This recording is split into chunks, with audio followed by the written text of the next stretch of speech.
Selamat pagi Pak, perkenalkan nama saya Firman Witanto dengan NIM S230141. Di sini saya ingin menjelaskan tentang praktikum ketiga yaitu uniform search, di mana dalam praktikum catatan ini kita akan melakukan sebuah teknik yang dinamakan dengan pencarian goal node. Nah, di sini yang pertama sekali kita harus mendefinisikan graph kita. Nah, di sini dalam contoh kali ini ada namanya toy graph, di mana node dan juga tetangganya A, B, C. Juga nodenya ada S, A, B, C, D, sampai H. Inilah tetangga-tetangga yang dimiliki S, yang terhubung dengan S, seperti itu. Nah, selanjutnya, coba kita print terlebih dahulu isi nodenya apakah betul sudah ada. Nah, untuk kita bakal membuat loopingan, untuk node dan juga neighbornya, di toy graph akan di print terlebih dahulu dengan format. Jadi akan di print seperti format yang asli. Nah, lanjut dalam uniform search. Yang pertama itu BFS, di mana dalam BFS ide algoritmanya yaitu breadth first search. Artinya kita harus mengunjungi tetangga node yang pertama sebelum memperoleh node selanjutnya, tingkatan selanjutnya. Nah, di sini sudah diimplementasikan codingannya. Jadi kita membuat function DFS namanya dengan sebuah graph sebagai parameter start node dan goal node. Nah, selanjutnya kita harus membuat yang namanya antrian karena sifat dari BFS itu adalah vivo atau juga konsepnya itu seperti antrian. Kita melakukan dequest ini. Kenapa kita melakukan dequest? Karena dalam dequest tersendiri kita bisa mengambil data dari depan atau dari belakang seperti itu. Karena ini vivo, kita bisa mengambil dari kiri. Nanti ada pop left namanya. Jadi isi dari isi dari elemen dari antrian tersebut yaitu sebuah tapel di mana yaitu memiliki node dan juga memiliki tetangganya. Seperti itu. Nah, tapel-tapel ini akan membentuk sebuah antrian. Nah, yang kedua kita melakukan yang namanya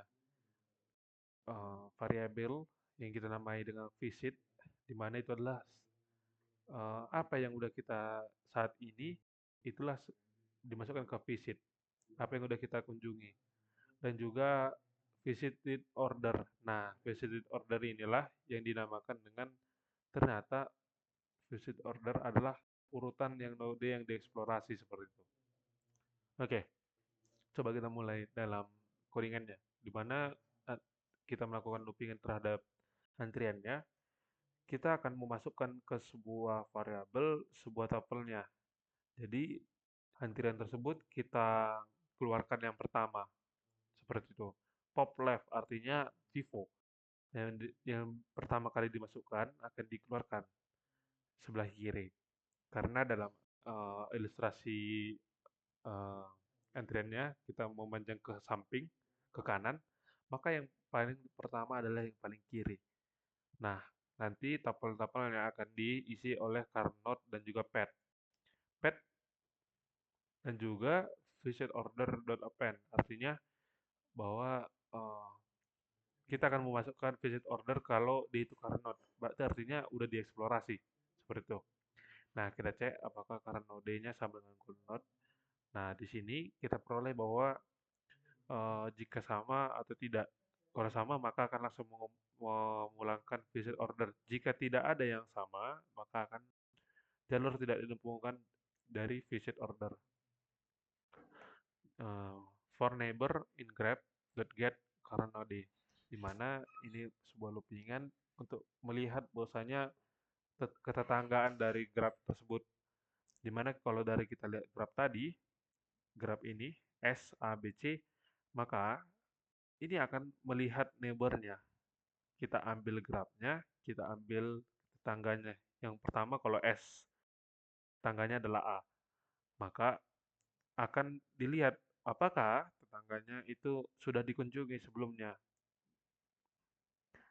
Karena kita memulai dari S, maka tetangga si A, huruf si A belum dikunjungi, sehingga masuk ke dalam logika tersebut. Visited.add artinya kita akan menambahkan karena kita akan mengunjungi si A, itu kita memasukkan visit.add A.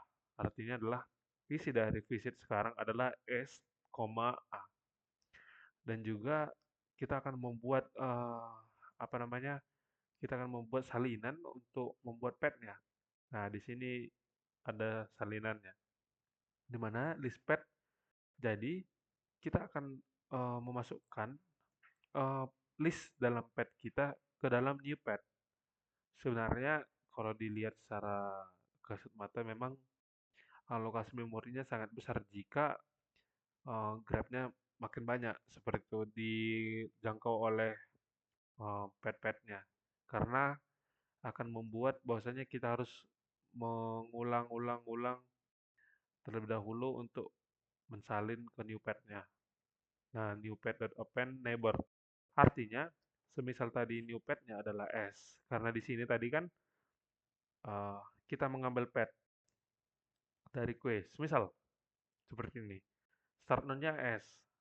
eh, Pet-nya juga S. S, maka karena masuk A, maka isi isi dari new pet-nya akan ditambahkan si A tersebut, neighbor-nya A. Jadi adalah S, S, A.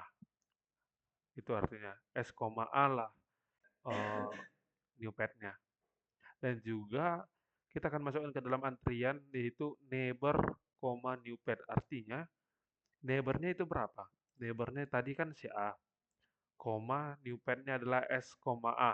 Artinya isi dari antrian kita S, S sudah hilang karena sudah di pop tadi, sehingga isinya akan menjadi A, S, A. Seperti itu. Jadi kalau dilihat perlu ingat lagi, karena kita memiliki neighbornya si S itu sebanyak 3, berarti bisa kita tentukan apa sih isi dari antriannya. Isi dari antriannya adalah A, S, A, B, S, B, C, S, C. Jadi itulah isi tabel dari antrian ya.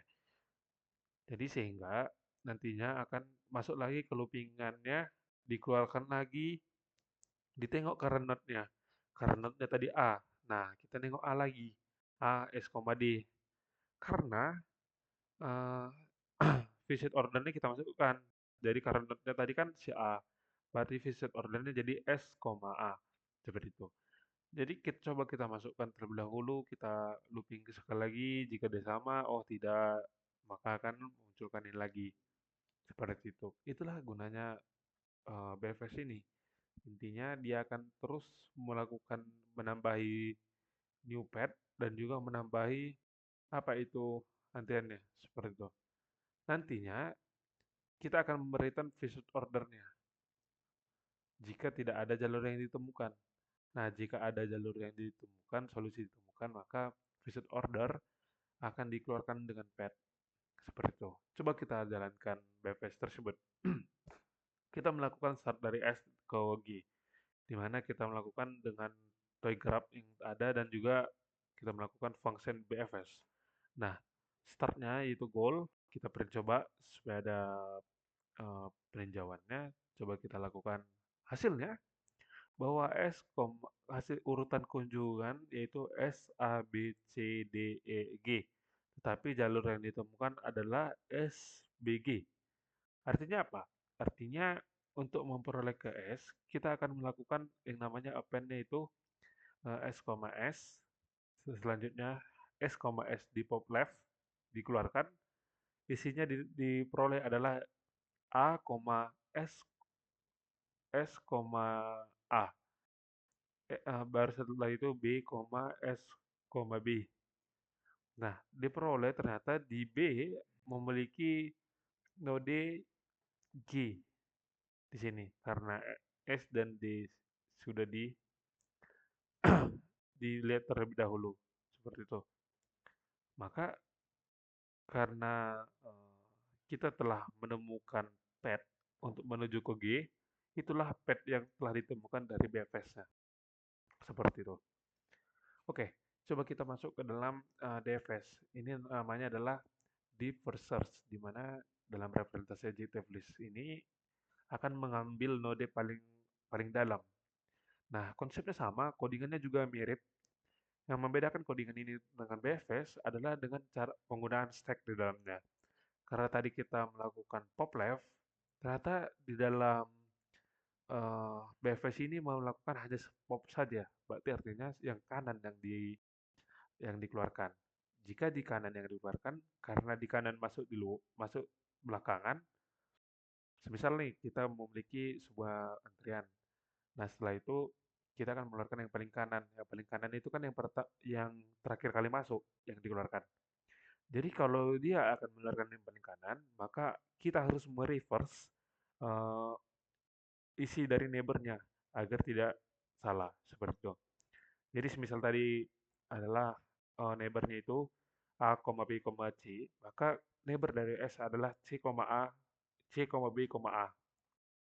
Kita mereverse-nya agar memenuhi untuk pop left. Jadi nanti akan terus-terusan masuk ke dalam. Seperti itu. Oke. Kita jalankan DFS. Hanya perbedaannya di situ saja.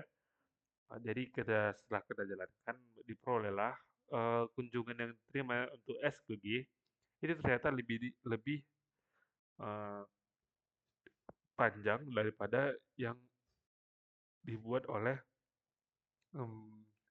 BFS karena ini akan memperoleh node-node yang paling dalam sehingga mencari G seperti itu. Nah, di sini juga ada map grab untuk Los Angeles, nama kota. Nah, sama saja penggunaannya kalau kita pengen Las Vegas ke Calgary, maka kan ya kita sudah menemukannya. Jika kita pakai DFS, kita hanya punya 3 langkah. Kita punya DFS, kita hanya mempunyai 6 langkah. Jadi lebih panjang untuk memperoleh ke Calgary. Karena ini sebuah graph.